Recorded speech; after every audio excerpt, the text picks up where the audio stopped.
It's Wellness Wednesday. It's Wellness Wednesday. Busy schedule for the next little bit. So if I seem a bit hard, like, it's Wellness Wednesday, like it's, that's just why. After I recorded yesterday's video, I was like, we saved the house. We did it. Well, when the family is back in the house, then I will really celebrate. I'm still being super cynical because scares. And this is the beginning of a new Wellness Wednesday feature. It's called Accepted Bullshit, because I am getting real sick of this cultural thing where you're not allowed to call bullshit on obvious bullshit. So we are calling fucking bullshit on things that are bullshit. And that's Morty's butt. That's a possum butt, not bullshit. Why is this important? My own experiences with trauma and trauma therapy, you can get crippled by fear. And it is not helping someone. Boosting the volume. Sorry, start a little low. You're not helping someone by enabling fear that is interfering with their life. And this is the really difficult part, because there's these two competing extremes that aren't helping anybody, right? The I have anxiety, I'm afraid, being a get out of jail free card, which we see the damage that does with the gender critical movement of, again, every time a woman says, I'm scared, everything has to stop. And no, that's not reasonable accommodation. It's gotten so stupid that we have buildings in major cities that are still getting wheelchair exemptions in terms of ramps and accessibility for that. But the minute specifically a white woman says, I'm scared, everything must stop. That's not right. And this mic has gotten too loud. There we go. And so what is reasonable? Obviously, if you are afraid of a situation because it is unsafe, that's not a time to face your fears. That's feelings or feedback. Never just ignore your fear. Facing your fear is not ignoring your fear. There's a reason I say on It's Not Therapy, and ignoring negatives isn't being positive. Don't pretend you're not afraid. It's okay to be afraid. That's super important. And I forgot to do the help support this channel because I'm so out of practice, because we're doing the Save the House Spider-Man shit. We did the Spider-Man shit. So we're back to help support this channel. Help support this channel. Become a monthly patron. Patreon.com/LeannaK. Or buy a one-time Leanna Care session for someone who can use it but can't afford it. Coffee.com/LeannaK. People kept giving even during the Save the House thing to the coffee, which I was greatly appreciative of. It's so nice. Like, Eileen and I both talked about how faith in humanity is restored. And next week, you'll see Eileen's new thumbnail for Two Women Talking. And guest host Bianca is coming on to talk about colorism. So I'm super stoked. Two Women Talking returns.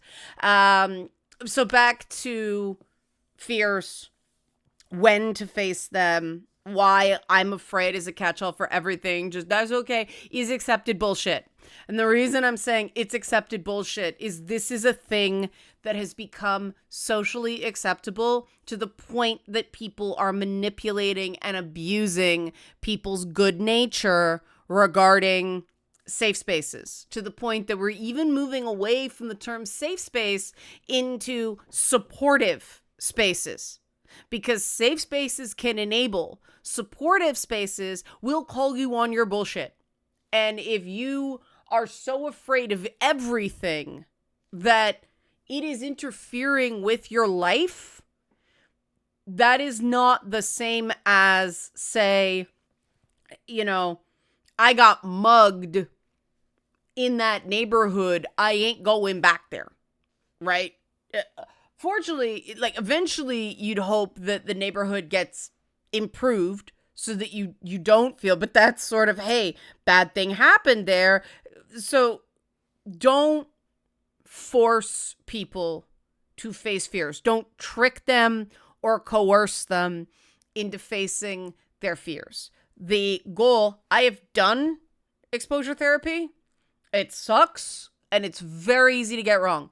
You need a professional guiding you through this, because the place where the sweet spot is where you are uncomfortable, even frightened, but it eventually is, because it's retraining the brain to go, you may be afraid here, but it's okay, you're safe.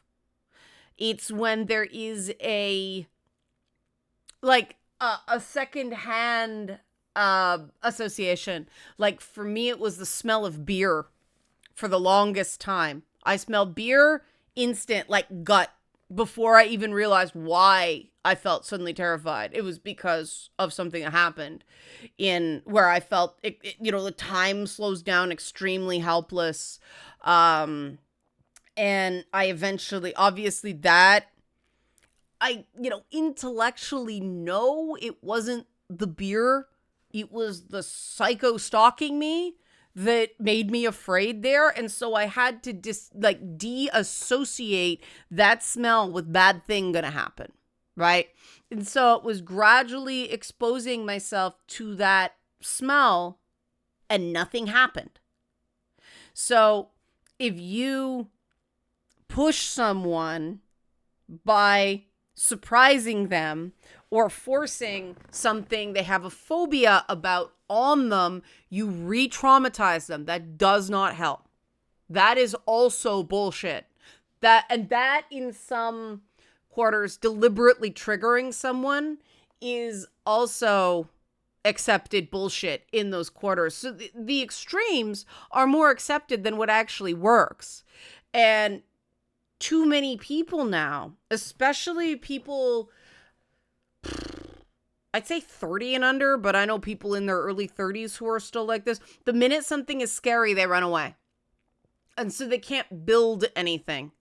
They run away, or they freeze up, or in one case recently, someone blocked me for giving them a professional correction, and I was really nice about it. It's like, I know you don't mean it this way, but in a professional setting, this is how it comes across. Didn't hear from them for a bunch of days, and then I wrote back trying to say, timely responses are also good work practice. Blocked.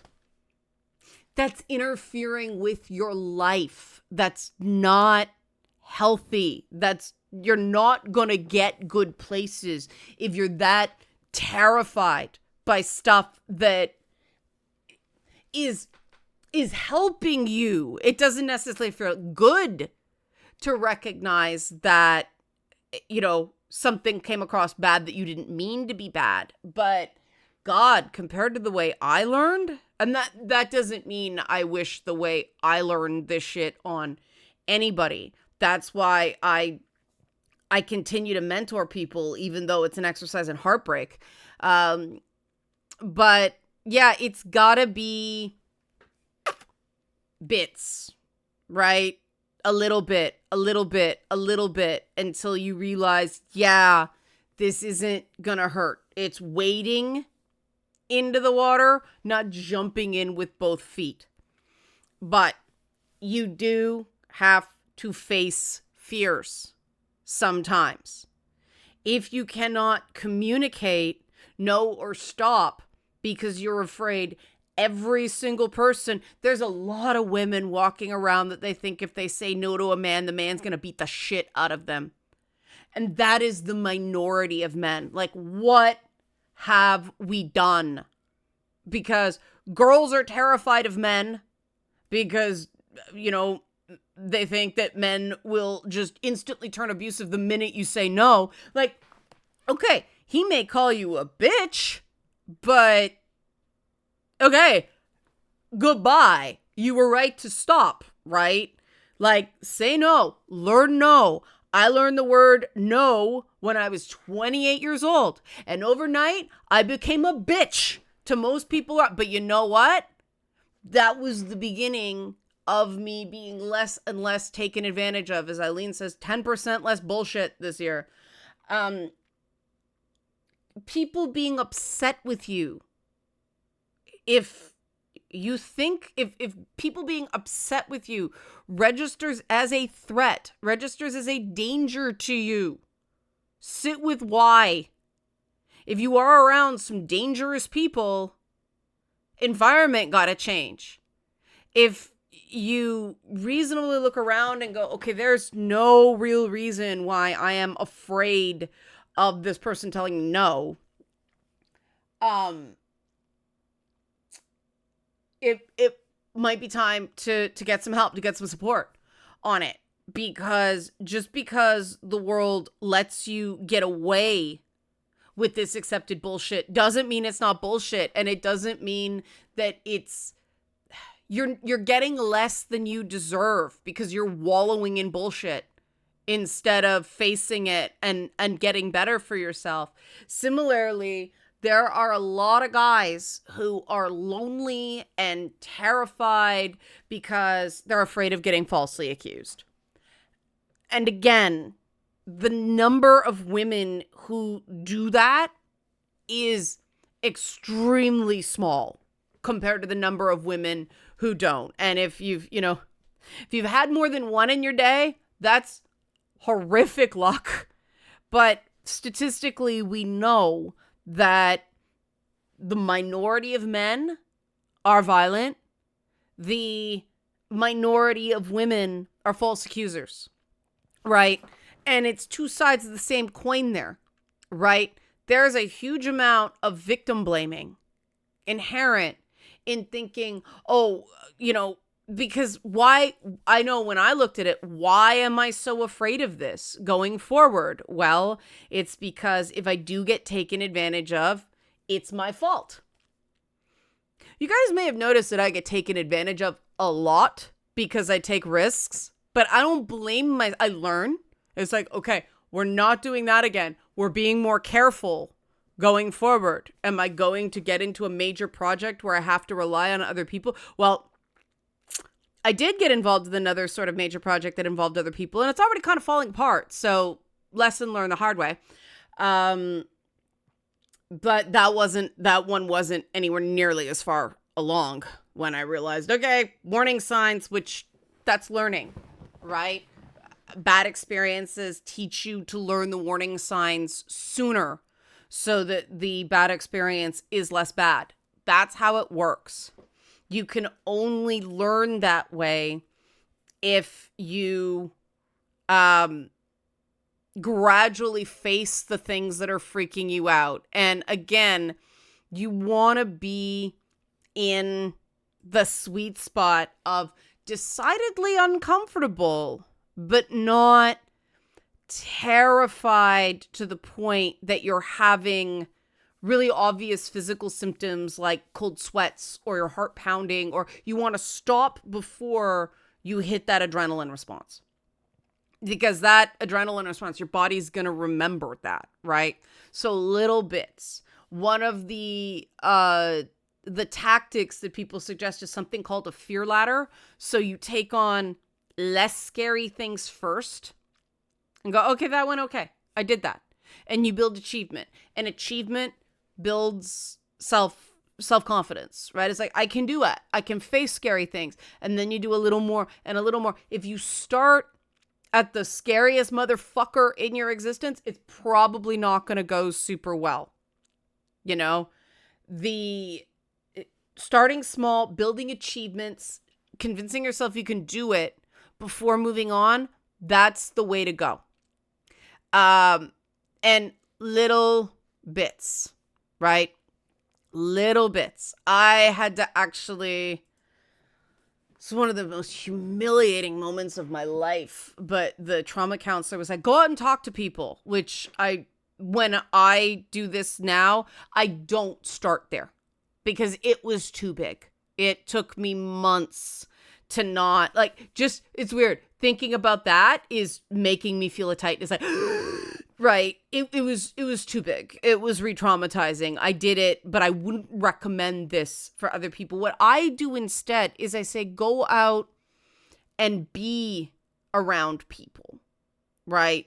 Just sit with other people, get used to feeling other people in your physical orbit. You know, listen to little snippets of conversation. Try to interact in your mind with other people. And then you can kind of work up to small talk with the barista at Starbucks or the supermarket cashier or, something like that. But again, especially for people who have trouble talking to people because I get huge anxiety involving people. I was falsely diagnosed first. The diagnosis was wrong with social anxiety disorder, and they put me on Paxil, and oh my God, it made me shake like a leaf. That was wrong. I had PTSD.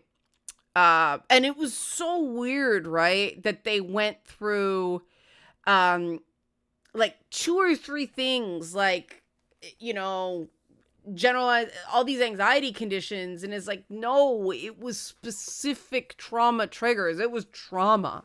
Like, stop looking at the symptoms, start looking at the underlying cause, because it wasn't until then that I actually started getting better. And complex trauma is really tough, which is why I got into peer counseling, because it's one thing to say to somebody, like, go ahead and talk to people, like this counselor said. But if there's no experience in actually having to do it from a place of trauma, from a place where, I'd say hi to somebody and the next thing I know, they'd be telling me about this horrible shit that somebody had been, like, life ruining shit, the fucking rumor mill and all that crap. People believed I was a fucking monster, and not a single thing they believed about me was true, and nobody asked for my side. They just decided they knew. And at first I thought I could convince them, and you can't. If they want to believe that shit about you, they are going to. So I've learned, the minute you hit that, bye. See ya. The minute someone starts getting on me about the nefarious intent, or telling me that I had a motivation I did not have, bye. And some people may think that's an overreaction.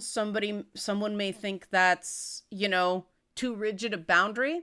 I give them a chance to recognize that that's an assumption, that no, you're talking about my state of mind right now, which you can't know. And, I'm telling you, nope, that was not deliberate on my part. If they act like they know better than me, that's it. The apology better be really damn fucking good, because I am very open about my experiences and what's been going on with me. And so that's like, nope, this person's not good for me. They might be a good person, but they're not good for me. Bye. And I don't regret it at all. And it's that fear, guilt ecosystem that is really, that's interesting, power blipped, is really central to trauma, right? You get scared, you're embarrassed that you're scared. It's like, oh, it was nothing, I'm making a too big deal about it. Don't do that. Don't minimize things. It doesn't make it smaller, it makes it bigger, because feelings are feedback, and if you don't listen when it whispers, it's gonna scream. So validate that feeling. Validate that you're scared. Yeah, I'm scared. Yeah, it's fucking terrifying. The things I've had to announce lately, I didn't sleep the night before. Every single damn time. Like, I'd sleep in like 90-minute chunks. Because it's like, what's going to happen? I know people are going to say some shitty things. It's guaranteed. To the point now, when I see the first shitty comment, it's like, oh, it's over. Right? Like, one thing I'm really good at is facing fears. One thing I'm still not good at, because it's a trauma response, is waiting for the other shoe to drop. One thing I've realized is that people who use silence, I don't believe that anybody needs, I grew up in a house where silence was used as punishment, and I'm still, coming to terms with that, because the people that did it do it to this day. And I'm learning, like, I just have to go, when people start doing that to me, it's like, fuck, bye. Because I ain't waiting. 3 days is really the max for me. I think it's reasonable for somebody to go, look, I'm still struggling, just letting you know. You don't have to get into it. Just respect me enough, especially when it's a work thing, to not leave me hanging. Because if somebody goes longer than that when I'm waiting to hear back, you better be in the fucking hospital. That was an overstatement for effect, right? Like, you know what I mean? I want to be able to assume that, okay, somebody's not getting back to me. Something's got to be wrong. This is an extraordinary circumstance. Not somebody isn't getting back to me. Are they angry at me? Do they hate me? Are they spreading rumors about me? Like that is something I have to assiduously avoid. And everybody should, in a perfect world, be able to believe that if something is wrong, people will tell them. And I realize that fearing that from other people was my own bullshit that I had to do something about, which means getting branded a bitch a lot. But no, I'm not going to sit there, with sleepless nights, with stress, with constant anxiety, because I'm afraid somebody's taking the time to screw me over. No. If they're gonna do that, screw away. But I'm gonna be over here, right? This is part of owning your bullshit, facing your fears, instead of going, oh no, I can't do this, it's too scary. Oh no, I can't do that, I'm afraid. Oh no, what if they do this? What if they do this? Fuck it. I eventually realized people are gonna talk shit. And if they're gonna talk shit, the best thing you can do is not give them proximity to you so that their bullshit seems to have substance, right? If somebody's really good friend is suddenly going, they did a bad, it's different than somebody who's clearly had a falling out with somebody, right? It's judged very differently. So I learned both. You got to do things that are scary, especially when it comes to people, especially when it comes to judgments, especially when you could lose work, right? You could get blacklisted again. These are always risks. Those don't go away. Valid fears. But what's the alternative? Being a spineless, unethical piece of shit. And I don't want to do that. The entire thing that has kept me trusted, right? The entire reason you guys have stuck with me through all the ups and downs is that I'm coming at you from a place of accountability. You know that if I can tell you something, I will. You know I will not protect grifters. I will not protect duplicitous people. I will not endorse people I think are untrustworthy or unreliable. And is there a consequence for that? Yeah. And I hate the game of the person who gets the story out first wins, but that's the reality, and seeing reality for what it is, being afraid and taking calculated risks. That's it. That's the ball game. That's the only way forward. And that means sometimes being afraid and doing it anyway. And that's why it's important to have a group of people that you can be soundboards for, like Eileen and Jake and Cordonis and Bogus Analog is another moderator. Akila's been a really good source of support recently. These are people who I trust to tell me when they don't agree with something. I clear things with them beforehand because they will tell me gently, or sometimes not gently because I'm not listening, but they'll tell me when they think something's better. We strategize, we pre-plan, we communicate. We don't just do shit and expect people to follow our lead. Not everything's the guitar scene from Back to the fucking Future. Great movie. If you haven't seen Back to the Future, watch Back to the Future. But I'm a walking billboard for face your fears, it's worth it. And facing your fears doesn't mean ignoring your fears. It means take a good hard look at it, stare it in the face. Is this a fear that you run away from? Or is this a fear that you run towards?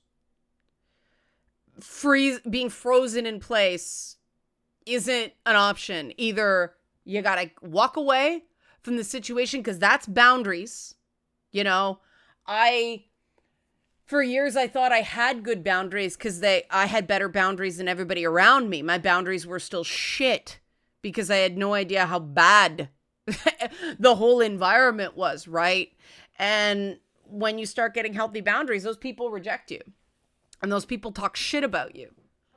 And the nice thing about people talking shit about you is you survive it. And then more people talk shit about you and you survive it. And more people talk shit about you and you survive it. And then it's, well, that's just people talking shit. Because, you don't let it change you for the worse. You let it change you for the better. And those are the fears you have to face, right? I'm not telling anybody to face your fears because I'm running a pep talk grift, right? No. I'm telling people, no, this fear shit has gotten out of hand because I'm not going to be, another white lady who leverages that privilege to shut down some black person, right? Oh, I'm scared. Bullshit, right? You think you're better than them. You think they don't deserve to share the same spaces as you. That whole thing about, oh, they don't belong here. They may be stealing, right? No, that's just you thinking that they don't belong in your so-called space. Fuck off. The same thing with the whole trans bathroom panic of, oh, I was scared because there was a trans person in the bathroom. And did anything happen? I guarantee you there's been a trans lady in the bathroom and you didn't know and nothing happened. That matters. Oh, it didn't happen this time. I don't give a shit. The same thing happened with lesbians back in the day. There was a lesbian scare about bathrooms. We have to stop doing this. It's just a throwback to various kinds of segregation and various kinds of closets. Fuck that. Fuck off. Work on yourself. If there is a particular person that, makes the hairs on the back of your neck stand up, listen to that. If it's particular people. But if you find yourself having the same reaction to an entire type of person, it may be understandable in the short term because you have trauma and that reminds you of the person that hurt you or the people that hurt you. But that is a prejudice. That is bigotry. And eventually you got to work on that. You do. Everybody does. There's certain... And it sucks when you give someone a chance because you're trying to, I've had a lot of unfortunate things with people on the more conservative end of the spectrum. I try to have friends with mixed political views, and it can be incredibly painful. But, some people, it's boundaries, right? There's just some... People are not simple. And so one person with a particular profile, you'll be able to communicate and work things out because they understand where you're coming from. They're not just trying to make you understand where they're coming from. There are other people whose worldviews, and this does increase the further kind of out from the center they are politically, though, normal, there's like normal people right in the middle who are super intolerant. The Karens of the suburbs, like, no, if it's not normal, get away. And so the middle kind of sucks But then there are these areas in sort of the more free thinking, but moderate, not normal. Those are my people. I don't know about you, because we accept each other. We don't have to agree on everything, but we try to understand the other framework, right? And then when you get further out, you get people whose ideas matter more than people. And these people are lonely. They don't understand why they keep getting rejected, because they're not trying to understand other people. And that's the thing. People who have been rejected are afraid of rejecting other people. But you have judgment for a reason. So are you really afraid of, say, that trans lady? Or are you afraid of what that trans lady represents? Like, maybe your uterus is not some special magical thing that grants you secret girl powers. Like, maybe there is no girl magic, right? Is that what's really frightening you? Are you frightened that, maybe all this stuff that you took for granted about what it means to be a woman, maybe that's getting destabilized? And this is just one example, right? I remember, because I grew up in kind of a rough neighborhood, I really had to examine whether I was shying away from certain people on the street because they were black or because they were dressed like bangers, right? Was it the clothes that I was reacting to, or was it the skin color? And my father was very racist, so there was some stuff to deprogram there, but I did realize that it was more because there were gangs. So, and I didn't know that much about gangs back then. So it was still irrational. Like, the likelihood of somebody just grabbing you on the street is very low, right? But keep in mind, this was the 80s. We were in stranger danger. So I had to deprogram that shit. And so again, I'm not asking you to do anything I haven't done and that I don't continue to do. I'm questioning my assumptions constantly. Am I reacting to that person because they're very conservative or very left-wing? Or am I judging that person because they're a fucking asshole and it's about their behavior? Somebody can have very moderate views. Are they still a fucking asshole? Yeah, I'm still not going to want to be around them, right? Are they intolerant? Do they give other people a chance to speak? Do they name call? Well, I care about that more than I care about the nature of the opinion. And that's really, I think, what a lot of fear is. It's fear of being left behind, fear of being rejected, not actually physical safety, right? And I'm a 46-year-old woman Twitch streamer. I get left behind all the fucking time, right? It's not that bad. It's really not. Because I can be, a source of support for somebody who's still young enough to be cool, right? I can make it easier. I can make their life more efficient so that I can make shit better instead of just worrying about myself.